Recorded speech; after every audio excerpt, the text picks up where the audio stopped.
Hi hello ನಮಸ್ತೆ news 18 digital ಕಾಂಟೆಂಟ್ಗೆ ಸ್ವಾಗತ. ನಾನು ಪ್ರಗತಿ ಶೆಟ್ಟಿ. ರಾಜ್ಯದಲ್ಲಿ ಅದರಲ್ಲೂ ಬೆಂಗಳೂರಿನಲ್ಲೂ ಕೂಡ ಬಿಸಿಲಿನ ಪ್ರಮಾಣ ಏರಿಕೆ ಆಗ್ತಾ ಇದೆ. ಇಂತಹ ಹೊತ್ತಲ್ಲಿ ನೀವು ನಿಮ್ಮ ಆರೋಗ್ಯವನ್ನ ಹೇಗೆ ಕಾಪಾಡಿಕೊಳ್ಬೇಕು, ಎಲ್ಲ ವಯಸ್ಸಿನವರು ಯಾವ ರೀತಿಯಾಗಿ ಅಲರ್ಟ್ ಆಗಿರಬೇಕು, ಅದರ ಜೊತೆಗೆ ಬಿಸಿಲಿನ ಸಂದರ್ಭದಲ್ಲಿ ಯಾವ ರೀತಿಯ ಬಟ್ಟೆಯನ್ನ ಧರಿಸಬೇಕು, ಈ ಎಲ್ಲ ವಿಚಾರವನ್ನ ಇವತ್ತಿನ ಈ ವಿಡಿಯೋದಲ್ಲಿ ನಾವು ನಿಮಗೆ ಹೇಳ್ತಾ ಹೋಗ್ತೀವಿ, ಕೇಳಿ.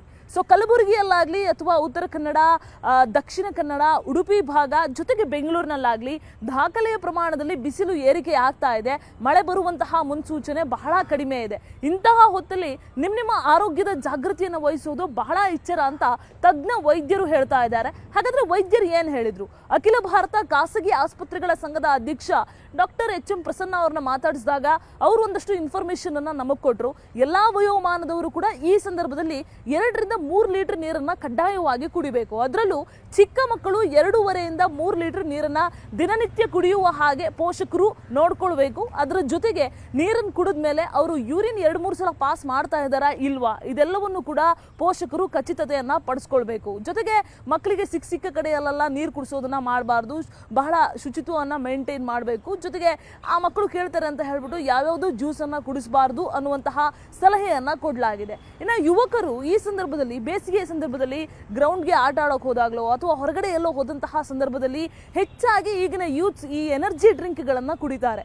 ಇಂತಹ ಸಂದರ್ಭದಲ್ಲಿ, ಈ ಕಡು ಉರಿ ಬಿಸಿಲಿನ ಸಂದರ್ಭದಲ್ಲಿ ಆದಷ್ಟು ಎನರ್ಜಿ ಡ್ರಿಂಕ್ಗಳನ್ನ ಅವಾಯ್ಡ್ ಮಾಡಬೇಕು ಅನ್ನುವಂತಹ ಸಲಹೆಯನ್ನ ಕೊಡಲಾಗಿದೆ. ಯಾಕಂದ್ರೆ ಸಾಧ್ಯ ಆದಷ್ಟು ನೀರು ಕುಡೀರಿ. 2.5 ರಿಂದ 3 ಲೀಟರ್ ಅಷ್ಟು ನೀರು ಕುಡಿದ್ರೆ ದೇಹಕ್ಕೆ ಒಳ್ಳೆಯದು. ಜೊತೆಗೆ ದೇಹವನ್ನ ನಿರ್ಜಲೀಕರಣ ಮಾಡ್ಕೊಳ್ಬಾರ್ದು, ದೇಹದಲ್ಲಿ ಯಾವಾಗಲೂ ಕೂಡ ನೀರು ಕುಡಿತಾ ಇರಬೇಕು ಅನ್ನುವಂತಹ ಸಲಹೆ ವ್ಯಕ್ತ ಆಗಿದೆ. ಅದ್ರ ಜೊತೆಗೆ ಮನೆಯಲ್ಲೇ ಮಾಡಿರುವಂತಹ ಶರ್ಬತ್ಗಳನ್ನ ಜಾಸ್ತಿ ಕುಡಿಬೇಕು. ಜೊತೆಗೆ ಉಪ್ಪಿನ ಅಂಶವನ್ನ ಜಾಸ್ತಿ ಹಾಕಿ ಒಂದು ಸ್ವಲ್ಪ ಮಜ್ಜಿಗೆಗಳ ಮೊರೆಯನ್ನ ಜಾಸ್ತಿ ಹೋಗಬೇಕು ಅನ್ನುವಂತಹ ಒಂದು ಅಭಿಪ್ರಾಯ ವ್ಯಕ್ತ ಆಗಿದೆ. ಅದರ ಜೊತೆಗೆ ವಯಸ್ಸಾದವರು ಅಂದ್ರೆ 60 ವರ್ಷ ಮೇಲ್ಪಟ್ಟವರು ಇರ್ತಾರಲ್ಲ, ಇವರಲ್ಲಿ ಏನಾದರೂ ಸಡನ್ ಆಗಿ ಅವರು ಆಕ್ಟಿವ್ ಆಗಿ ಇದ್ದವರು ಮಂಕ್ ಆಗಿಬಿಟ್ರೆ ಅಥವಾ ಸಡನ್ ಆಗಿ ಅವರು ಜಾಸ್ತಿ ನಿದ್ದೆ ಮಾಡೋದಕ್ಕೆ ಶುರು ಮಾಡಿದ್ರೆ, ಇಂಥ ಉರಿ ಬಿಸಿಲಲ್ಲೂ ಕೂಡ ಹಗಲು ಹೊತ್ತಲ್ಲೇ ದಿಢೀರಂತ ನಿದ್ದೆ ಮಾಡೋದಕ್ಕೆ ಶುರು ಮಾಡಿದ್ರೆ ಅಂಥವರ ಆರೋಗ್ಯದ ಮೇಲೆ ಅತಿಯಾದ ಕಾಳಜಿ ಅವಶ್ಯ. ಯಾಕಂದ್ರೆ ಅವರ ದೇಹದಲ್ಲಿ ಸೋಡಿಯಂ ಕಡಿಮೆ ಆಗಿರುತ್ತೆ ಅನ್ನುವಂತಹ ಒಂದು ಅಭಿಪ್ರಾಯ ಇದೆ. ಸೊ ಹಾಗಾಗಿ ಆದಷ್ಟು ಅವರು ಕೂಡ ನೀರು ಕುಡಿಯುವ ಹಾಗೆ ನೋಡ್ಕೊಳ್ಬೇಕು.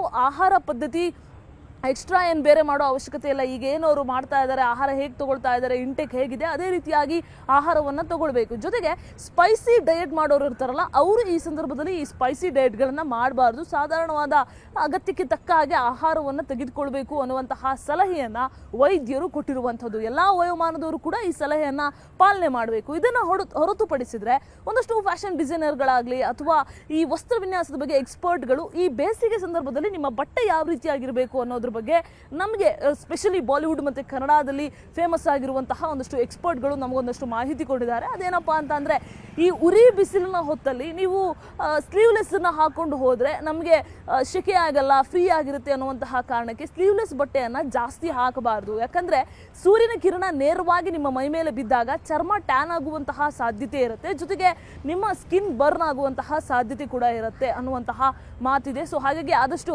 ಲೇಯರಿಂಗನ್ನು ಮಾಡ್ಕೊಂಡು ಹೋಗಿ ಹೊರಗಡೆ ಹೋಗುವಂತಹ ಸಂದರ್ಭದಲ್ಲಿ. ಅದನ್ನು ಹೊರತುಪಡಿಸಿದ್ರೆ ಫೀಲ್ಡ್ ಕೆಲಸಕ್ಕೆ ಹೋಗ್ತಾರಲ್ಲ, ಅಂದರೆ ಡೈಲಿ ಕೆಲಸಕ್ಕೆ ಹೋಗಲೇಬೇಕು ಅಥವಾ ಬಿಸಿಲಲ್ಲಿ ಕೆಲಸ ಮಾಡೋರು ಇಂಥವರೆಲ್ಲ ಇರ್ತಾರೆ, ಅವರು ಜಾಸ್ತಿ ಲೆನಿನ್ ಮತ್ತು ಕಾಟನ್ ಬಟ್ಟೆಗಳ ಮೊರೆಯನ್ನು ಹೋಗಬೇಕು. ಫಂಕ್ಷನ್ಗಳಲ್ಲಿ ಹೋಗುವಾಗ ಇಂಡೋ ವೆಸ್ಟರ್ನ್ ಕಾಂಬಿನೇಷನಲ್ಲಿ ನೀವು ಬಟ್ಟೆ ಹಾಕಿದ್ರು ಉತ್ತಮ. ಬಹಳ ಚುಚ್ಚುವಂತಹ, ಹೆವಿಯಾಗಿ ಕ್ಯಾರಿ ಮಾಡೋದಕ್ಕೆ ಕಷ್ಟ ಆಗುವಂತಹ ಬಟ್ಟೆಗಳನ್ನು ಹಾಕಬಾರ್ದು ಅನ್ನುವಂತಹದ್ದು ಎಕ್ಸ್ಪರ್ಟ್ಗಳ ಅಭಿಪ್ರಾಯ. ಜೊತೆಗೆ ಲ್ಯಾವೆಂಡರ್ ಆಗಲಿ, ಯೆಲ್ಲೋ ಆಗಲಿ ಅಥವಾ ಪೀಚ್ ಬಣ್ಣದ ಬಟ್ಟೆಯನ್ನು ಜಾಸ್ತಿ ಧರಿಸಿದರೆ ನಿಮಗೆ ನೋಡ್ಲಿಕ್ಕೂ ಬಹಳ ಲುಕ್ ಇರುತ್ತೆ. ಜೊತೆಗೆ ನಿಮಗೂ ಕೂಡ ಕಂಫರ್ಟಬಲ್ ಆಗಿರುತ್ತೆ. ಈ ಸೆಕೆ ಅಷ್ಟೊಂದು ಎಫೆಕ್ಟ್ ಆಗಲ್ಲ ಅನ್ನುವಂಥದ್ದು ಎಕ್ಸ್ಪರ್ಟ್ಗಳು ಹೇಳ್ತಾ ಇರೋದು. ಅದರ ಜೊತೆಗೆ ಬ್ಲ್ಯಾಕನ್ನು ಈ ಸಂದರ್ಭದಲ್ಲಿ ಧರಿಸದೇ ಇದ್ರೆ ಒಳ್ಳೆಯದು. ಯಾಕಂದರೆ ಸೂರ್ಯನ ಕಿರಣ ನೇರವಾಗಿ ಬೀಳುತ್ತೆ, ಅಬ್ಸರ್ವ್ ಮಾಡುತ್ತೆ, ಬ್ಲ್ಯಾಕ್ ಬೇಗ ಆ ಸೂರ್ಯನ ಕಿರಣವನ್ನು ಹೀರ್ಕೊಂಡು ಬೀಳುತ್ತೆ. ಸೊ ಹಾಗಾಗಿ ಆ ಬಟ್ಟೆಯನ್ನು ಧರಿಸೋಕೆ ಹೋಗಬೇಡಿ ಅನ್ನುವಂತಹ ಸಲಹೆ ಇದೆ. ಸೊ ಇನ್ನೂ ಕೂಡ ಏಪ್ರಿಲಲ್ಲೇ, ಮೇ ತಿಂಗಳಲ್ಲಿ ಇರುವಂತಹ ಉರಿ ಬಿಸಿಲು ಏಪ್ರಿಲ್ಗೆ ಶುರುವಾಗಿ ಹೋಗ್ಬಿಟ್ಟಿದೆ. ಸೊ ಹಾಗಾಗಿ ಆದಷ್ಟು ಜಾಗೃತೆಯಿಂದ ಬಟ್ಟೆಯನ್ನು ಧರಿಸುವುದರಿಂದ ಹಿಡಿದು ಆಹಾರ ಸೇವನೆಯವರೆಗೂ ನಿಮ್ಮ ಆರೋಗ್ಯವನ್ನ ಕಾಪಾಡಿಕೊಳ್ಳೋದು ಈ ಸಂದರ್ಭದಲ್ಲಿ ಬಹಳ ಅವಶ್ಯಕತೆ ಇದೆ. ನಿರ್ಭೀತ, ನಿಷ್ಪಕ್ಷಪಾತ, ವಿಶ್ವಾಸಾರ್ಹ ಸುದ್ದಿಗಳಿಗೆ ಮತ್ತೊಂದು ಹೆಸರಾಗಿರುವಂತ ನ್ಯೂಸ್ 18 ಕನ್ನಡ ಈಗ ಆಪ್ನಲ್ಲೂ ಲಭ್ಯವಿದೆ. ದಯವಿಟ್ಟು ಇಲ್ಲಿರುವಂತ QR ಕೋಡ್ ಸ್ಕ್ಯಾನ್ ಮಾಡಿಕೊಂಡು ಆಪ್ ಡೌನ್ಲೋಡ್ ಮಾಡೋದಕ್ಕೆ ಮರಿಬೇಡಿ. ನಿಮ್ಮ ಬೆಂಬಲ ಹೀಗೆ ಸದಾ ನಮ್ಮೊಂದಿಗಿರಲಿ. ಧನ್ಯವಾದ.